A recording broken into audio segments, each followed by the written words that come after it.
On a connecté Claude avec Architect. Claude Code, ça apporte beaucoup de productivité pour écrire du code. Et c'est vraiment notre tour-terrain. On va regarder ce que ça donne quand on essaye de piloter Architect avec Claude. Donc le setup, on lance en fait Claude pour commencer, enfin le desktop Claude pour être précis, dans lequel on a défini une connexion à Architect via un protocole MCP. Ensuite, on lance Architect. Et dans Architect, on va lancer le serveur MCP en local. Ça va permettre à Claude de voir Architect et puis d'agir sur Architect comme s'il était un vrai utilisateur. J'expliquerai comment ça marche en faisant la démo. On va faire un petit exercice, on va créer un petit CubeSat pour commencer. Bon, on y va. Donc là, on a notre fenêtre Claude Desktop. Ici, on a l'architecte qui est ouvert avec un projet très très simple, avec un tout petit data model. Et en fait, ce qu'on commence à faire ici, c'est lancer le serveur MCP. Voilà, donc la connexion normalement est ouverte. Est-ce que tu vois le projet architecte?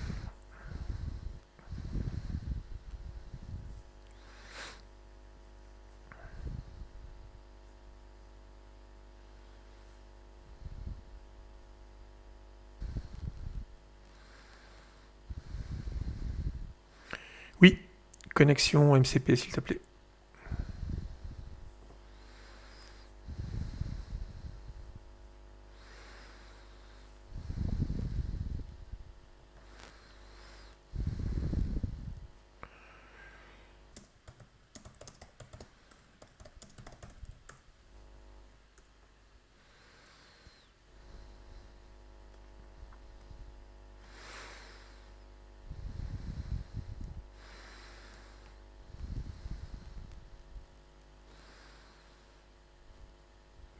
Bon, visiblement, il a deviné ce que voulait dire le data model.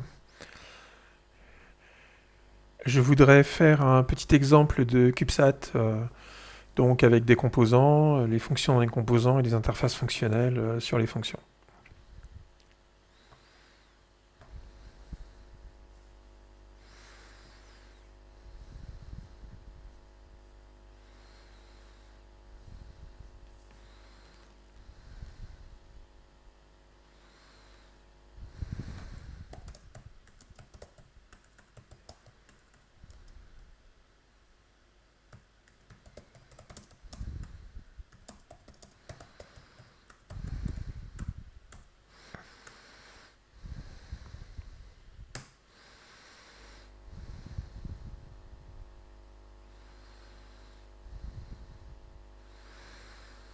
Donc là, il analyse, on fait l'API qui est disponible pour comprendre comment travailler.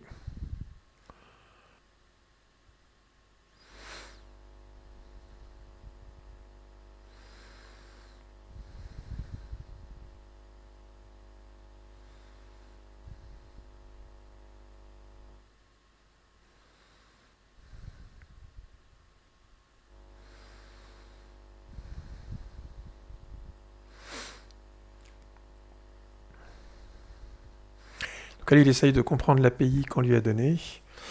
C'est une API Python en fait, qui permet d'opérer sur Architect, et normalement, il a la doc.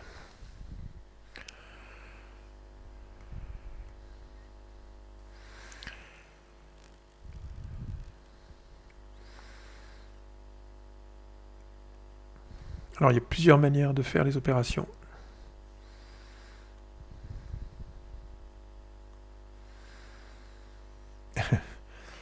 Donc, il est capable de se débrouiller. Ok. Alors,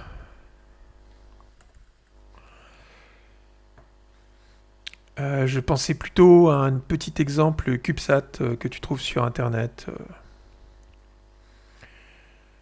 Un petit exemple CubeSat.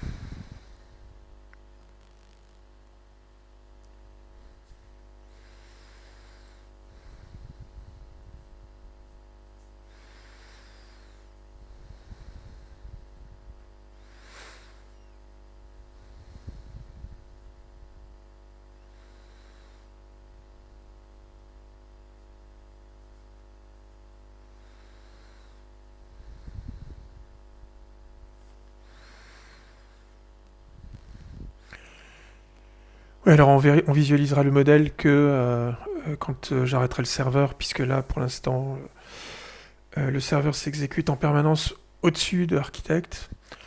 On va rapidement le mettre en background. Comme ça, on aura la visualisation en temps réel de ce qui est fait sur le modèle.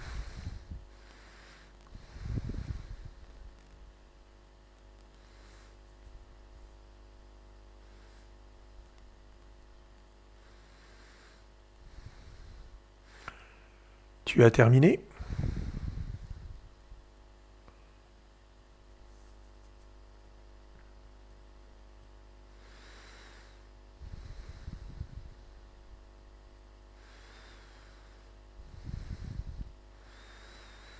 Bon, l'interface MCP, c'est un début, donc il y a sans doute des choses qu'on peut améliorer, ça, pas de problème là-dessus.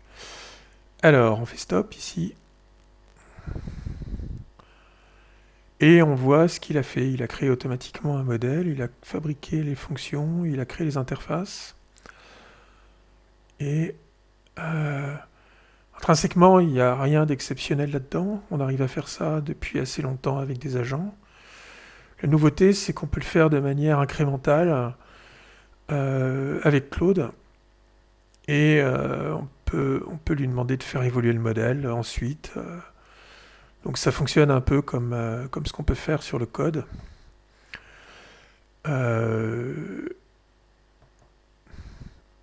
C'est quand même intéressant. Voilà, donc on est parti de rien, on a été chercher des données qui valent ce qu'elles valent en termes de qualité. Là, l'objectif, c'est essentiellement de checker l'interface. Et on s'aperçoit que il a été capable de nous proposer une décomposition système qu'il a expliqué et qu'il est capable de documenter. Ok, première expérimentation de l'interface Claude avec un petit modèle architecte. Donc on voit qu'il est capable de générer des modèles, d'interagir, de trouver des workarounds s'il a un problème avec l'interface. C'est clair qu'il y a une rupture sur l'expérience utilisateur, puisque là, personne n'a besoin de comprendre comment on rajoute un objet dans Architect. Je veux dire, on peut réduire drastiquement le nombre de commandes à connaître. C'est vraiment excellent pour l'apprentissage, la formation en marchant. À la rigueur, on peut même demander à Claude de nous expliquer comment ça marche, c'est-à-dire il va être capable de nous dire dans le modèle comment faire. Bon, et bien sûr, il faut lui fournir de la matière, mais si on donne une documentation du modèle, il va être un guide excellent. Pour la qualité des données d'entrée, on a fait une communication récemment sur Grace, qui est un logiciel qui marche en monde fermé, qui permet d'analyser tout un ensemble de documents dans lesquels on a confiance. Et si on fait ça, on pourra en fait concevoir un système qui utilisera uniquement les données qui sont sourcées dans Grace. C'est clair qu'il y a aussi un changement d'échelle sur les productions, c'est-à-dire aujourd'hui quand on fait une génération de doc, on écrit un script Python, maintenant on va pouvoir demander à Claude de le faire pour nous. Donc l'action sur les diagrammes, il faudra voir comment on peut faire pour qu'il propose des organisations de diagrammes. Là, je l'ai fait à la main. Voilà, donc les bases sont là, ça change quand même sérieusement la manière de modéliser. Même le petit exemple qu'on a vu là, si j'avais dû le faire à la main, rien que trouver les informations, éditer les objets, etc., ça prend un temps considérable et ça demande aussi des compétences sur l'utilisation de l'outil, sur la méthode. On simplifie quand même énormément le process. En fait, on peut agir sur des outils, sur des modeleurs, sur un architecte par exemple, exactement comme on agit pour générer du code.